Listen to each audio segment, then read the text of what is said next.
On my list of things that you intend to talk about and maybe have already touched on is astrology and the zodiac, two areas that I have been put off of, not because of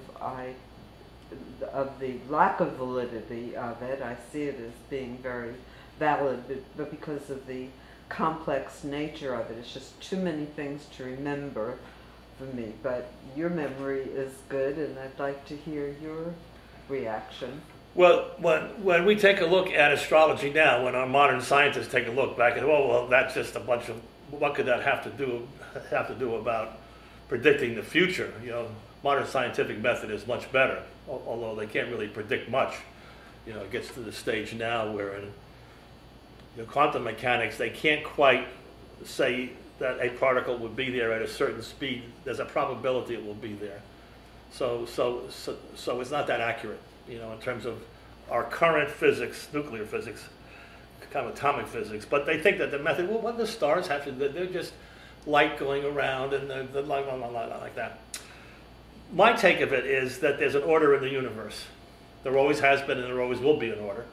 And depending on the culture, men will devise some way to make sense of that order and to use it to predict future events or to explain what has just happened. And for the past 200 or 300 years, with the foundations of modern science, let's say with Galileo, and then in the 1700s with Leibniz and with Newton and all those people, 1600s, I guess, you have the foundations for explaining events, mostly physical events. It's hard to explain love. You can take all of the quantum mechanics in the world and you're not going to explain love, why two people fall in love, or why one person is driven to hate and kill another person. There's way too many variables, you know. But in terms of the prediction, the scientific method in theory, if we apply it, is we kind of test the theory, and if it works, then we go forward from there and forward from there and forward. In very slow increments, we get to see as to what the rules are for the behavior of the universe. Okay? But for thousands of years, men weren't so much interested in looking into matter, which is really what kind of drove us in terms of the science. They wanted to kind of look into matter, but they wanted to predict and to know why certain events occurred. It doesn't matter that in terms of astrology may seem complex, but it's only because it is complex. If you were to learn modern nuclear physics, it would be way over your head, you know. So there was a way of predicting future events. It really doesn't have anything to do with the stars and the planets having certain characteristics, human characteristics or things like that. It's just that people learn after observing, not for 200 years or 150 years in the case of our modern physics, but over thousands of years, that when things are in a certain order, certain things happen, or certain things were difficult to do, or that certain things were, certain kind of conjunctions of the stars and planets meant that something was going to happen. It was just a long series of observations, thousands of years, by people who were just as smart as Einstein, just as smart as Faraday, and just as smart as Newton. You know, these men observed for hours. That's what they had to observe, was the stars. There were no lights at night. It was perfect.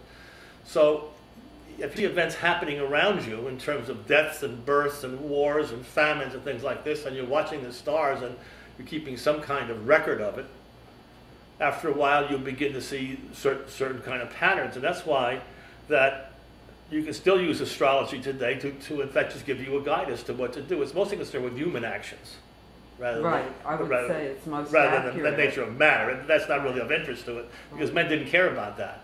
Right. But they wanted to know, if I left today and I went to conquer Greece, would I succeed? You know? Just given everything that was.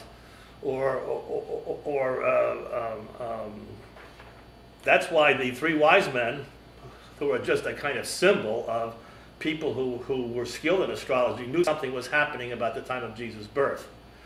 We have two great spiritual events. About 300 BC, we have Buddha, who transformed all of Eastern thought. We have Christ at 0 AD. I think he's about 300 AD or 300 BC Buddha, but he's in that kind of place where there's a huge turn of the zodiac. It takes about 2,000 years, and in that crease between those, that was the age of Pisces, and that's where we have both Christ and Buddha. Monumental changes in consciousness. Monumental changes in consciousness. It signals a change in consciousness. That's why they're in the desert, because they knew it was a big event. It was a king of some kind. It was important. They never really know what it is, but something is taking place, and in fact, they were right. We now look back after 1,000 or 2,000 years, and they were right on the nose.